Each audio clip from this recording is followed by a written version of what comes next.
मसीह में मेरे प्यारे भाइयों और बहनों, प्रभु यीशु मसीह के नाम से सबको जय मसीह। परमेश्वर का धन्यवाद हो कि ये उचित समय फिर से दिया। आइए एक नए विषय से आज फिर से सीखते हैं। मेरे आज के वचन का शीर्षक है मसीह जीवन में आत्मिक आंखें क्यों महत्वपूर्ण हैं।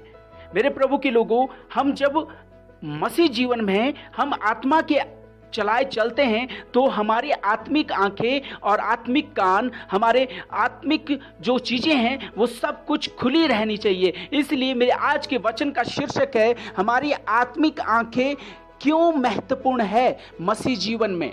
मेरे प्रभु के लोगों, यूहन्ना रचित सुसमाचार अध्याय 9 वचन 39 से 41 तक।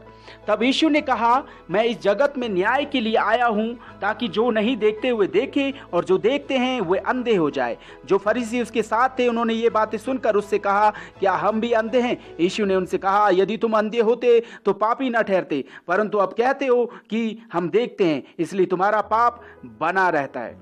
मेरे प्रभु के लोगों, यूहन्ना रचित सुसमाचार अध्याय 9 में प्रभु यीशु मसीह एक अंधे व्यक्ति को ठीक करते हैं, उसकी आंखों की रोशनी को देते हैं। मेरे प्रभु के लोगों, यहाँ पर फरीसी जो उस अद्भुत कार्य को, उस अद्भुत चमत्कार को, प्रभु के अद्भुत कार्य को देखकर भी क्या करते हैं, उसकी निंदा करते हैं और उसकी जांच पड़ताल करते हैं कि क्या ये व्यक्ति जिसको प्रभु ने, यीशु ने ठीक किया, क्या वो व्यक्ति बचपन से अंधा था कि नहीं।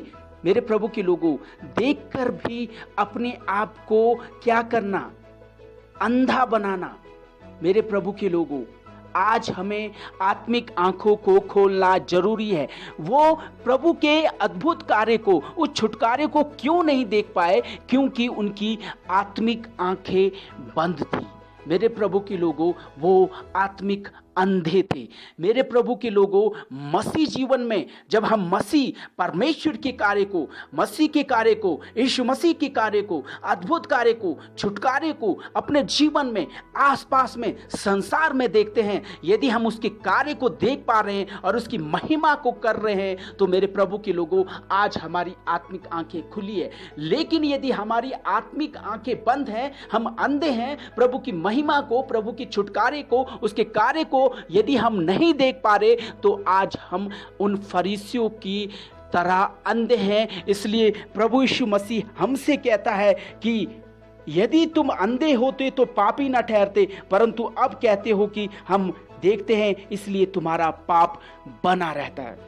मेरे प्रभु के लोगों, आत्मिक आंखें हमारे मसीह जीवन में बहुत ही इंपॉर्टेंट स्थान रखती है। मेरे प्रभु के लोगों, क्यों आत्मिक आंखें हमें खोलना जरूरी है? क्यों हमें परमेश्वर से आत्मिक आंखों को, आत्मिक प्रकाशन को चाहने के लिए परमेश्वर से क्यों प्रार्थना करनी है? क्यों महत्वपूर्ण है? जब हम इफिसियों की पत्री 1 अध्याय वचन 17 से लेकर 21 तक पढ़ेंगे तो हमें यहाँ पर आत्मिक आंखों के फायदों के बारे में जानकारी मिलेगी। यहां पर इफिसियों की पत्री में पौलुस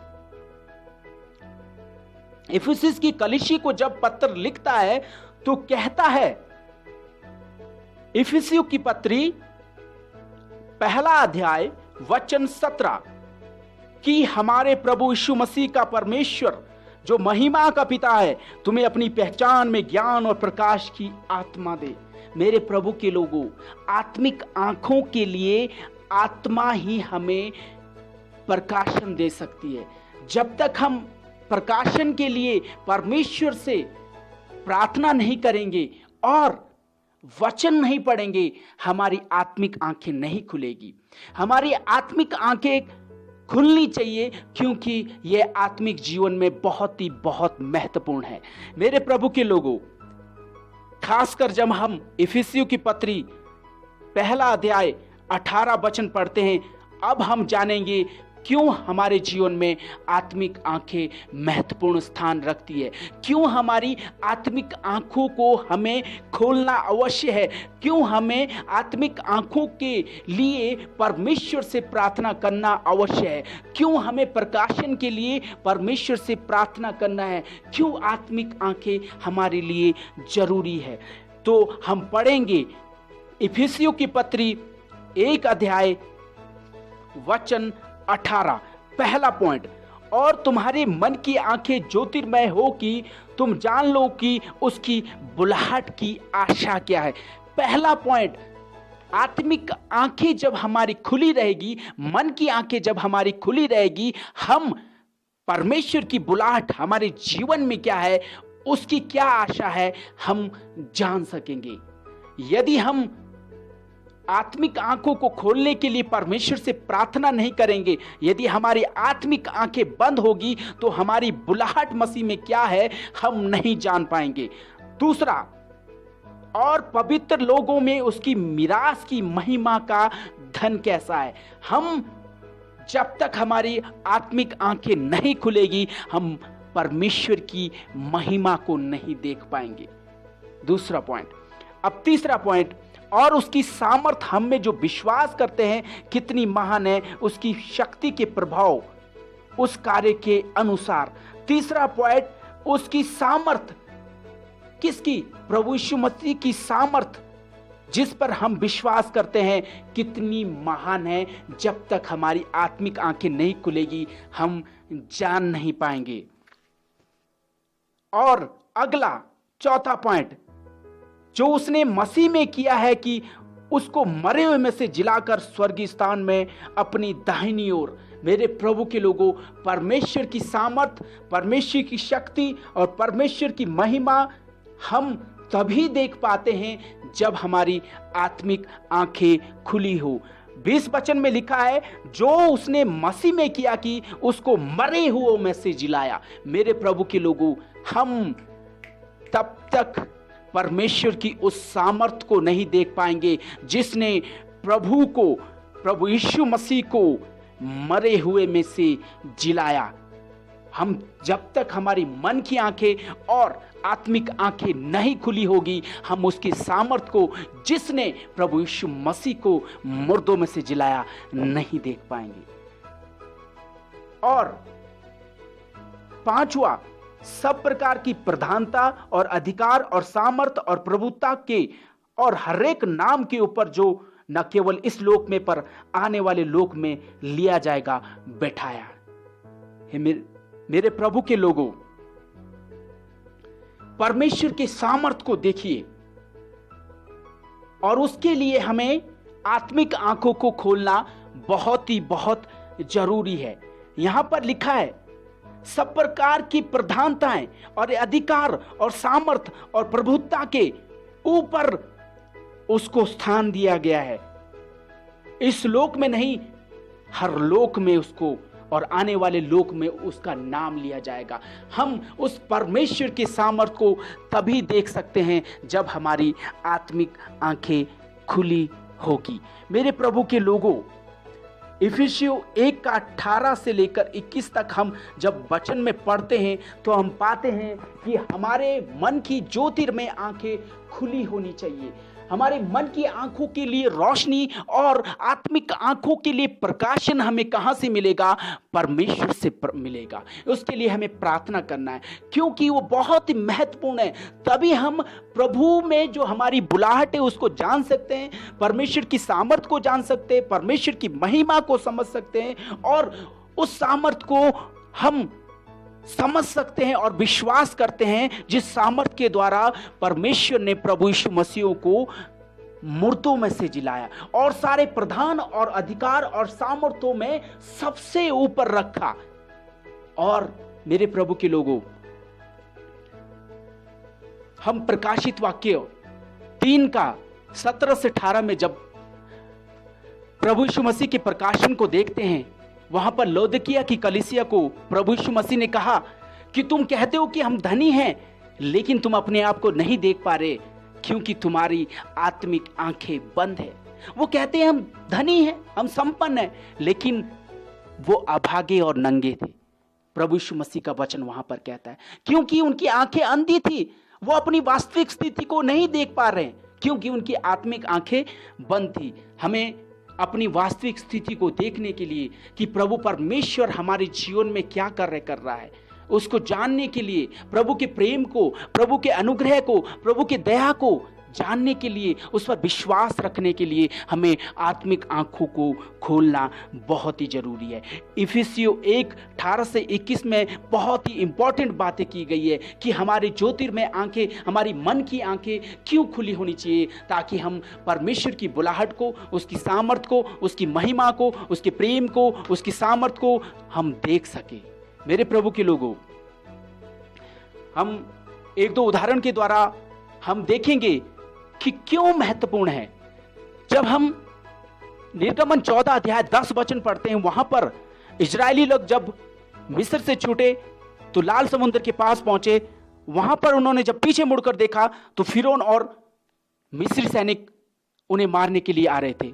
उन्होंने आंखें उठाकर बहुत बड़ी सेना को देखा, लेकिन उन्होंने प्रभु परमेश्वर जो उनके साथ था, जो उनके बीच में चमत्कार कर चुका है, उनको नहीं देख पाए, प्रभु को नहीं देख पाए, प्रभु परमेश्वर को देख नहीं पाए। मेरे प्रभु के लोगों, क्योंकि उनकी आत्मिक आंखें बंद थी। हमें आत्मिक आंखों को खोलना अवश्य है, क्योंकि हम उसके छुटकारे को देख सके।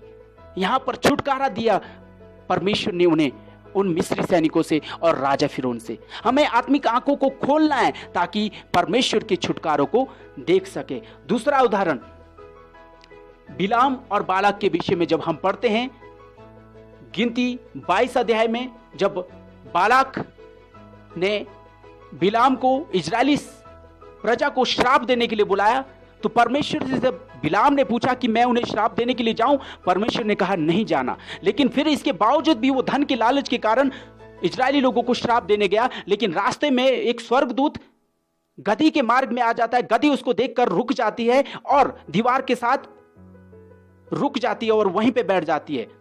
यहां पर गधी परमेश्वर की स्वर्गदूत को देखती है, लेकिन बिलाम नहीं देख पाता, क्योंकि उसकी आत्मिक आंखें क्या थी? बंद थी।